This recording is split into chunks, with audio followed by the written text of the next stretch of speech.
Olá, eu sou Paula Mouta, estou aqui ao vosso encontro pela segunda vez, pelo segundo dia, para vos trazer a apresentação daquilo que é o nosso segundo momento do Fórum Europeu de Saúde e Epigenética. Este fórum, conforme já é do vosso conhecimento, desde o dia 18, este sábado passado, tem como principal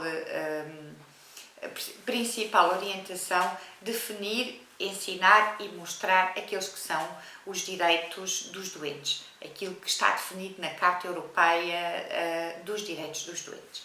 Nós tivemos na abertura do nosso fórum a doutora Sara Cerdas, que é a eurodeputada que preside a Comissão Europeia de Saúde, Ambiente e Agricultura. E a doutora Sara, na sua apresentação, focou o fator de definição dos trabalhos que estão a ser feitos neste momento na Europa parlamentar para acautelar, melhorar e definir aquelas que são as estratégias de proteção à qualidade do ar e à qualidade das águas das populações da Europa.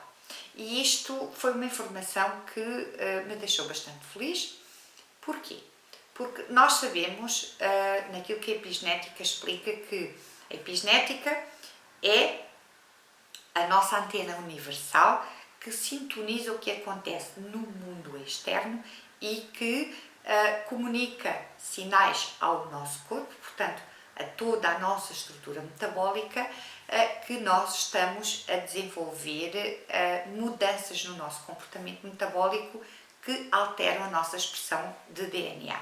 Portanto, essas alterações podem ser bastante expressivas e, com isso, desenvolver influências não só climáticas, porque a epigenética mostra também aquilo que são as influências climáticas, mas também socio-humanitárias e que vão afetar a forma como o metabolismo individual de cada ser humano se desenvolve. Quando nós sabemos, porque temos já os estudos rigorosos daqueles que foram o Prémio Nobel da Medicina em 2017, que explicam que todo o ser humano e os seres no planeta estão regidos por aquilo que é o relógio biológico. Portanto, o ciclo circadiano, no seu percurso de 24 horas, define de forma muito precisa que nós temos ações reguladas pelo ciclo dia e pelo ciclo noite. Ora, dentro de toda essa estrutura da grande máquina humana que nós somos, é fácil perceber que todos nós, de forma inconsciente, e alguns já de uma forma muito mais consciente, porque estudam, trabalham e desenvolvem a qualidade de vida e a saúde, sabemos que o nosso corpo está dotado de medidas inteligentes para regular a imunidade. Porque não é estranheza para ninguém cair, fazer uma chocada, um corte profundo ou ligeiro que seja, e naquela que é a recuperação do tecido que foi afetado, nós conseguimos perceber por aí que o nosso corpo naturalmente reagiu e soube criar cicatrização. Portanto, isso é uma forma expressiva muito simples para poder explicar que a nossa imunidade reage automaticamente. Ora, nós neste momento estamos perante um grande agressor invisível, um verme viral que tem umas características muito próprias, que não a conhecíamos e que se desenvolve muito rapidamente, multiplica-se muito rapidamente, porque ele aproveita-se das nossas mucosas para se instalar, acomodar-se em nós hospedeiros e com isso propagar-se mais do que coelhos. Perdoem-me a expressão, mas é mesmo, ele propaga-se muito mais depressa do que os coelhos são capazes de gerar filhos. Então, brincando um pouco com esta situação, mas levando o assunto a sério, nós temos que olhar aquilo que é explicado pela ciência, mas também devemos olhar aquilo que é explicado pelas nossas próprias reações inatas, a forma como cada um de nós pode acionar os seus gatilhos de inteligência imunológica. Nós temos em nós três glândulas vitais na regulação dessa imunidade. A glândula pituitária, a glândula tiroide e a glândula thymus, que está concentrada aqui no meio do peito. A glândula thymus vai organizar aquela que é a fábrica da produção dos linfócitos T. É aí, na glândula thymus, que nós começamos a construir a nossa verdadeira imunidade.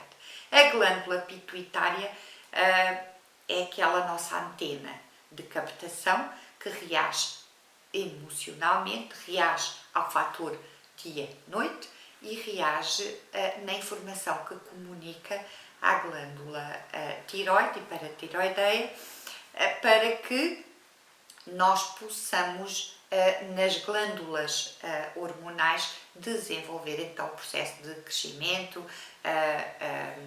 e de assimilação e organização das funções do nosso metabolismo. Isto é uma forma rápida, simples, porque não estamos aqui para eu vos explicar como é que o corpo funciona, mas apenas para criar uma orientação daquilo que está a ser o nosso foco.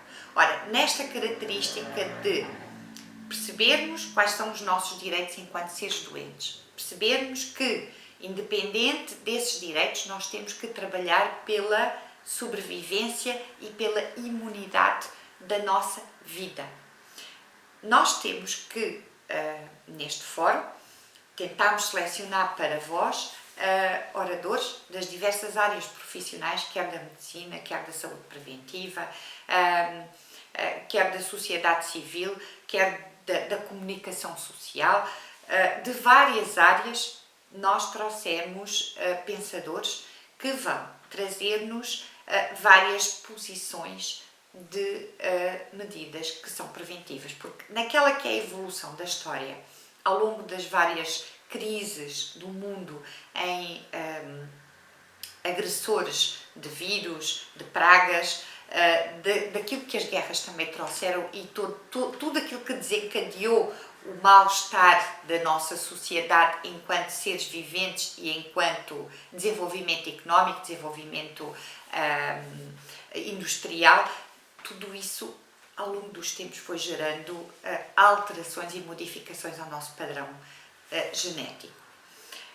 No entanto, há uma coisa que é importante, que é percebermos que nós podemos acionar o nosso grande hardware inteligente dotado de capacidade de renovação e estímulo dos nossos processos autoimunes.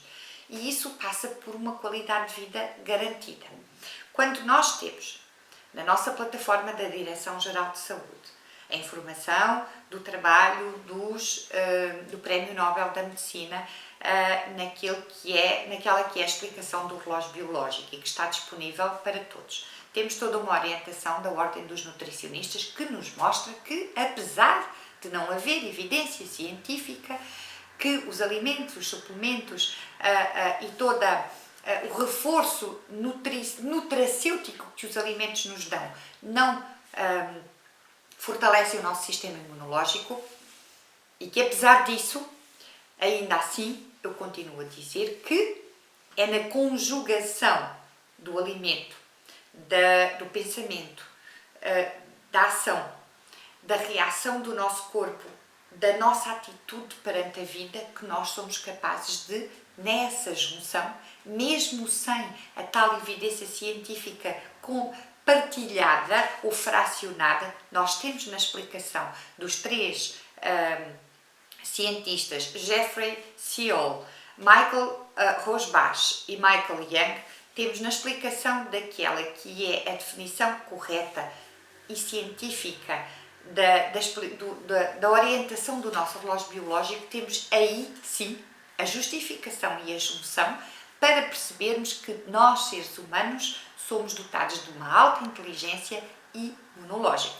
Então precisamos trazer até vós, na junção dos nossos pensadores, toda uma orientação focada nos direitos dos doentes, mas também nas medidas preventivas. Então, hoje, dia 21 de Abril, temos a doutora Maria Teresa Flor de Lima, que é médica, anestesiologista nos Açores, e que nos vai trazer informações sobre a dor crónica, da prevenção ao conhecimento e ao autocontrole. Portanto, a dor crónica já significa uma alteração da nossa função de manutenção do equilíbrio do corpo, já em estado de grande degradação, quando se chega à dor crónica. E toda ela tem associado, além dos processos inflamatórios de diversas origens, consoante a patologia que deu, portanto, origem à dor crónica, também tem a influência de grandes fatores emocionais. O Dr. Fernando Freitas é o nosso embaixador no Brasil. O Dr. Fernando tem dupla cidadania, português e brasileiro, e é o nosso embaixador no Brasil para a comunidade portuguesa e também embaixador aqui em Portugal para a comunidade brasileira e para toda a Europa, enquanto representante da comunidade brasileira, sendo ele médico de cirurgia gastro. O doutor vai falar sobre as 4 dimensões da saúde e os caminhos de solução da epigenética. Vamos ter às 11h45 o professor Dr. João Geraldes, que é o diretor do Laboratório de Investigação LabEst do Instituto Piaget de Almada, que nos vai falar sobre inovar, salvaguardando a privacidade e a confidencialidade. E temos a nossa web design da Associação e do Observatório da Saúde dos Povos, a Andreia Rodrigues, que nos vai falar do direito à informação, principalmente dos meios digitais e o que é que isso representa em termos de risco e de vantagem. Às 12h15, a Rita Ilhéu, que é fotógrafa do Observatório da Saúde dos Povos e da nossa associação, e que na sua qualidade de profissional da área da fotografia nos vai abordar a importância da imagem fotográfica e o direito à privacidade e à informação fidedigna através da imagem. E encerramos comigo a fazer o fecho e o resumo destes oradores de hoje, focados na Carta Europeia dos Direitos dos Doentes e também naquelas que são as medidas de prevenção e de orientação à qualidade de vida das nossas populações, dos nossos cidadãos. Iremos encerrar então com um pensamento, uma reflexão sobre a importância de cuidarmos de nós todos os dias, para com isso preservarmos a nossa imunidade emocional e metabólica. Então, vou-vos deixar com os nossos oradores de hoje. Até logo e espero que nos deixem aos nossos oradores as vossas dúvidas, escrevam, deem likes, porque é na junção de vós connosco que nós podemos fazer melhor. Até breve.